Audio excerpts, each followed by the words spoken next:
నీకు పిచ్చెక్కింది కదా, నీకు పిచ్చెక్కింది కదా, నాకు కాదు నీకు. నీకే పిచ్చెక్కింది నాకు తెలుసు. నాకు కాదు, నీకే ఎక్కింది పిచ్చి. నీకే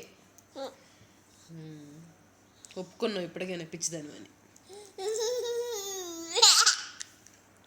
నువ్వు పిచ్చిదానివే కదా. మంచిది ఎవరు?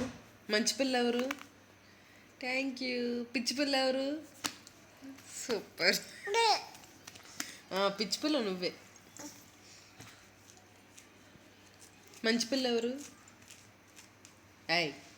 మంచి అమ్మాయి ఎవరు? పిచ్చమ్మాయి ఎవరు? ఎవరు పిచ్చమ్మాయి? నువ్వే.